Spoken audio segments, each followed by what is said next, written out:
भाई जो गुरु बचन पे डट गे, कट गे फंद 84 के। आप लोगों को विश्वास के लिए कहीं किसी के मन में शंका ना रह जाए कि भाई सतगुरु रामपाल जी अपनी पुस्तक में यूं ही लिख रहे हैं हमको भ्रमित करने के लिए, क्योंकि चाहे हिंदू हो चाहे मुसलमान हो, ये मुल्ला मौलवी किसी को सच्चाई बताते नहीं तो फिर इनका धार्मिक धंधा खत्म हो जाएगा, इनकी रोजी रोटी पे संकट आ जाएगा। और आम मुस्लिम आम हिंदू बेचारा इन ग्रंथों को कभी पढ़ता नहीं, कभी सच्चाई से वो परिचित नहीं हुआ। तो भाइयों और बहनों, सच्चाई अब खुदा आके बता रहा स्वयं धरती पे, सतगुरु रामपाल जी, और अपनी आंखों से देख लो। ये जीवनी हजरत मोहम्मद जी की है सल्लल्लाहु अलैहि वसल्लम। ये सतगुरु रामपाल जी ने नहीं लिखी है, ये सैकड़ों वर्षों से आप मुसलमान भाई लिख रहे हैं, आप लोग इसको पढ़ रहे हैं।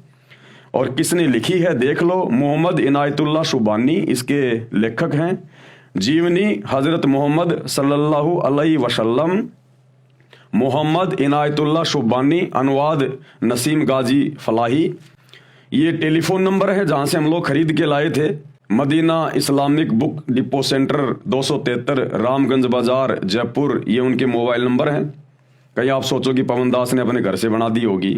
मरकजी मकतबा इस्लामी पब्लिशर्स नई दिल्ली 110025। ये सारे सब कुछ इनके कॉपीराइट वगैरह, ईमेल वगैरह, कहाँ से छपी है, क्या एड्रेस है, ये सारा सब कुछ लिखा हुआ है ताकि किसी को कोई शंका ना हो। और इस पुस्तक में जब हम आगे बढ़ेंगे, पेज नंबर 70 पे, पेज नंबर 70 पे जब आप बढ़ोगे, 70, 71, 72, ये 3 पेज इसके पढ़ के देख लेना। जिस समय हजरत मोहम्मद जी के ऊपर शैतान के द्वारा, उस डुप्लीकेट अल्लाह के द्वारा आयतें नाजिल की गई थी जब्राइल फरिश्ते के माध्यम से, तो क्या हालत हो गई थी बेचारे की हजरत मोहम्मद की। मन में तरह तरह के विचार गूंजने लगते, आपको अपने बारे में शक होने लगता कहीं मैं मानसिक रोगी तो नहीं।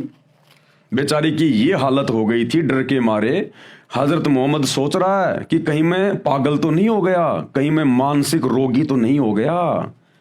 अरे भगवान अगर खुदा अगर किसी को मिलेगा और अपना ज्ञान देगा, आयतें उतारेगा, तो ऐसी हालत हुआ करती है क्या भगत की, जैसी बेचारे हजरत मोहम्मद की हो गई।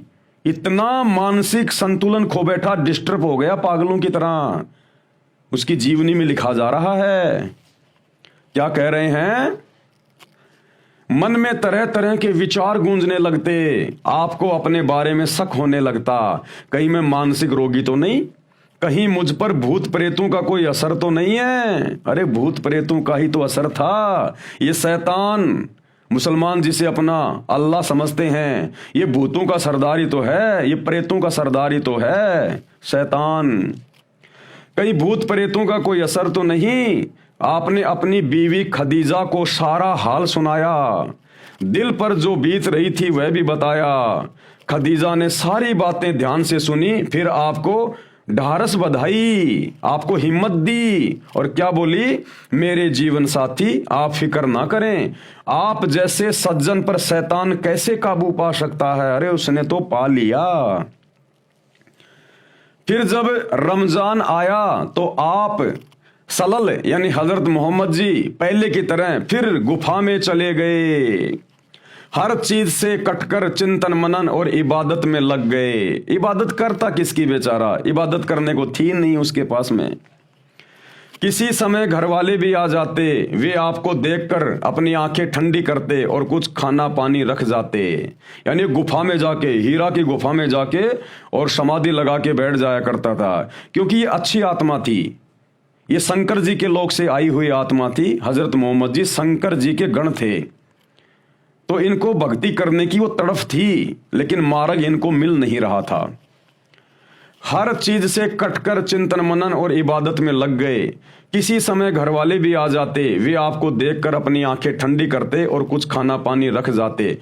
बेचारे घर वाले आ जाते और देख जाते कि हाँ भाई भगत जी ठीक ठाक बैठे हैं, कोई दिक्कत ताकत नहीं है इनको फिलहाल, तो घर वाले भी थोड़ा सब्र करते। गरीब और जरूरतमंद भी आते रहते, आप उनकी भी मदद करते। इसी तरह रमजान के कुछ दिन बीत गए। एक दिन आप सलल गुफा में आराम कर रहे थे, सुबह का सुहाना समय था। अचानक एक फरिश्ता दिखाई दिया। अब वो जबरील आ गया, शैतान के द्वारा भेजा गया फरिश्ता। अचानक एक फरिश्ता दिखाई दिया, बहुत ही खूबसूरत और हसीन फरिश्ता, हाथ में हसीन रेशम का एक टुकड़ा भी था। बोला पढ़ो। अब वो जिब्राइल नाम का फरिश्ता आया और हजरत मोहम्मद को बोला पढ़ इसको। अब हजरत मोहम्मद बेचारा अनपढ़, क्या पढ़े भाई? वो बोला साहब मुझे तो पढ़ना नहीं आता। तो उस फरिश्ते ने हजरत मोहम्मद को डराया, धमकाया, उसका गला दबाया और जबरदस्ती उसका सीना चाक करके वो आयतें उसके अंदर डाली। आप सल्लल घबरा गए और फरमाया मुझे पढ़ना नहीं आता। आप सल्लल को ऐसा महसूस हुआ जैसे वह शरीर को भींच रहा है, जैसे प्रेत शरीर को भींचता ना, ऐसे जबरदस्ती करता है, जैसे वह शरीर को भींच रहा है। फिर छोड़ दिया और कहा पढ़ो। फरमाया मुझे पढ़ना नहीं आता। अब बेचारा हजरत मोहम्मद बोला भाई साहब मुझे पढ़ना नहीं आता, जबरदस्ती क्या पढ़ूं मैं? फिर आप सल्लल को महसूस हुआ जैसे वह शरीर को भींच रहा है। फिर छोड़ दिया और कहा पढ़ो। आप सल्लल को अंदेशा हुआ कि वह फिर शरीर और भींचेगा और इस बार और जोर से भींचेगा। अब हजरत मोहम्मद जी बेचारे डर गए पूरी तरह से कि 2 बार तो इसने मेरे को भींच लिया, जान निकलने वाली हो गई, अब की बार भी ये मुझे भींचेगा। इसी प्रकार से डर गया बेचारा और बोला क्या पढ़ूं? हजरत मोहम्मद जी बोले क्या पढ़ूं भाई? फरिश्ता बोला पढ़ो अपने रब के नाम से जिसने पैदा किया इंसान को खून की फुटकी से। पढ़ो तुम्हारा मेहरबान रब ही है जिसने कलम से सिखाया इंसान को वह कुछ सिखाया जो उसे मालूम ना था। फरिश्ते के बताने पर आप सल्लल्लाहु ने यानी हजरत मोहम्मद ने पढ़ा, पढ़ते ही याद हो गया। यानी फरिश्ते की शक्ति से हजरत मोहम्मद ने पढ़ा तो पढ़ते ही याद हो गया, चित्त पर अंकित हो गया, यानी दिमाग में बिल्कुल याद हो गया। फिर फरिश्ता चला गया। आप सल्लल उठ खड़े हुए, भय से दिल बैठा जा रहा था। मुसलमान भाइयों ध्यान से पढ़ो।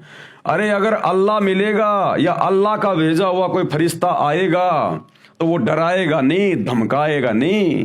अरे हम इबादत क्यों करते हैं, भक्ति क्यों करते हैं? अल्लाह की प्राप्ति के लिए, अल्लाह को देखने के लिए, अल्लाह के लोक में जाने के लिए। और यहां तो भैया फरिश्ते से इतना डर बैठ रहा है और अपने उस डुप्लीकेट अल्लाह को देख लोगे तो कलेजा बाहर आ जाएगा। उस शैतान का चेहरा अगर देख लोगे तो जो सतगुरु रामपाल जी ने बताया, विकराल चेहरा, लंबे लंबे दांत, ओछा माथा, भयंकर। जब फरिश्ते से इतना डर गया हजरत मोहम्मद, तुम्हारा नबी डर गया, तो सोचो जब तुम लोग आम मुसलमान, आम व्यक्ति अगर कभी आमना सामना हो गए तो क्या हाल होगा? तुम क्या इबादत कर रहे हो? क्या भगवान अपने बंदे के ऊपर इस प्रकार से आयतें नाजिल करता है क्या? ये शैतान का काम है। भय से दिल बैठा जा रहा था, घबराहट से चेहरा उतरा हुआ था। आप सहमी सहमी निगाहों से गुफा में हर तरफ देखने लगे, डर के मारे देखने लगे मोहम्मद जी कहीं है या गया, है या गया। भयभीत हो गया बेचारा, घबराहट से चेहरा उतरा हुआ था। आप सहमी सहमी निगाहों से गुफा में हर तरफ देखने लगे। हैरानी और घबराहट की हालात थी। दिल ही दिल में सोचने लगे। अब मन ही मन में क्या सोचने लगे हजरत मोहम्मद जी, अभी मुझे किसने बातें की हैं, कौन मुझे पढ़ा कर गया है? अरे अगर वो करीम अल्लाह, सुभान अल्लाह, रहमान अल्लाह अगर आता तो प्यार प्रेम से आता, उसके सामने बैठता, मीठी मीठी बातें करता और अपना आशीर्वाद दे के हजरत मोहम्मद के अंदर पूरा का पूरा ज्ञान डाल देता। तोते की तरह बोलने लग जाता, तोते की तरह। जब आप सतगुरु रामपाल जी के सत्संग सुनना शुरू करेंगे तो आपको पता चलेगा ये कबीर परमेश्वर, कबीर अल्लाह जब 650 साल पहले बनारस के काशी में आए थे, 120 साल तक लीला करके सहशरीर अपने सतलोक गए थे, तो एक समय बनारस के तोताद्री शहर में पंडितों का भंडारा था। वहां पर कबीर परमेश्वर ने, इस कबीर भगवान ने, सुप्रीम गॉड ने एक भैंसे को जो कि घास चर रहा था, उस भैंसे को इशारा किया कि भैंसाराम इधर आ, क्योंकि वहां पर पंडितों का भंडारा चल रहा था। और कबीर जी उस समय जुलाहा जाति में आए हुए थे, लीला कर रहे थे और उनके मुंह बोले गुरु थे पंडित रामानंद जी। तो ब्राह्मणों को पता था कि पंडित रामानंद जी आएंगे तो वो कबीर भी आएगा। और कबीर नीची जाति का है, ब्राह्मणों के भंडारे में अगर वो भोजन करने गया तो हमारी तो बेइज्जती हो जाएगी। तो पंडितों ने एक तरीका खोजा कि उस कबीर को दूर करने का एक ही तरीका है। कबीर है जुलाहा, अनपढ़ है, उसको वेदों का पता नहीं, तो हम एक शर्त रखेंगे कि भैया ब्राह्मणों के भंडारे में जो भोजन करेगा वो चारों वेदों के एक एक श्लोक सुनाएगा। तो कबीर को तो आते नहीं श्लोक, वो पंडित ऐसा सोच रहे थे और हमारी ये बला टल जाएगी, कबीर दूसरे भंडारे में जाके भंडारा कर लेगा। तो जैसे कबीर जी भंडारे में जाने लगे, पंडित उन्हें रोक दिया, बोला जी 4 वेदों के एक एक श्लोक सुनाओ। तो कबीर जी ने, अल्लाह कबीर ने, इस समर्थ भगवान ने, मुसलमानों ध्यान देना, क्या होता है ज्ञान देना, क्या होता है दिव्य दृष्टि खोलना, क्या होता है आयतें नाजिल करना। इस कबीर अल्लाह ने, सुप्रीम कोर्ट ने, एक बैसाराम घास चर रहा था, केवल हाथ का इशारा किया था, बैसाराम इधर आना। उनको तो हाथ का इशारा करने की भी जरूरत नहीं थी, लेकिन वो तो उन पंडितों को दिखाने के लिए परमेश्वर ने कहा बैसाराम इधर आ। तुरंत वो बैसाराम, वो भैंसा तुरंत आ गया और खड़ा हो गया अपने परमेश्वर के सामने। और कबीर जी ने कहा कि बैसाराम, इन पंडितों को चारों वेदों के एक एक श्लोक सुना दे। तो बैसाराम ने तुरंत इंसानी भाषा में बोलना शुरू कर दिया। उस जानवर ने आशीर्वाद दिया था, कबीर जी ने थपकी मारी थी पीठ पे, उसने इंसानी भाषा में बोलना शुरू कर दिया, संस्कृत में। और वो श्लोक सुनाए जो वेदों में लिखे थे कि तुम्हारे सामने खड़ा है ये कबीर अल्लाह, ये कबीर देव, यही है सारी सृष्टि का मालिक। फिर कबीर परमेश्वर ने कहा कि भाई बैसाराम, ये 4 वेदों के 4 मंत्र जो तूने पंडितों को संस्कृत में सुनाए है ना, बेटा इनका हिंदी में भी अनुवाद करके बता दे इन पंडितों को, कहीं इनको शंका ना रह जाए कि बैसाराम को हिंदी में अनुवाद करना नहीं आता। तो बैसाराम ने हिंदी में अनुवाद किया कि ये तुम्हारे सामने जो खड़ा है ना, ये सारी सृष्टि का रचयिता है, पूरी कायनात का, ये कबीर देव, ये कबीर अल्लाह है। उसके बाद वो पंडित बिल्कुल शर्मिंदे हो गए और कबीर जी से उपदेश लिया, अपनी भक्ति शुरू कर दी।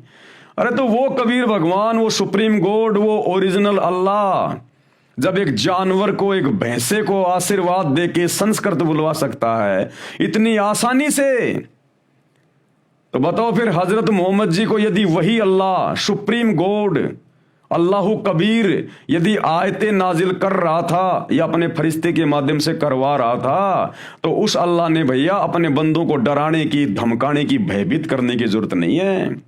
ये शैतान था जो हजरत मोहम्मद जी को आयतें नाजिल करवा रहा था, और इसका यही तरीका होता है। जो गुरु बचन पे डट के, कट गे फंद 84 के, कट गे फंद 84 के, कट गे फंद 84 के।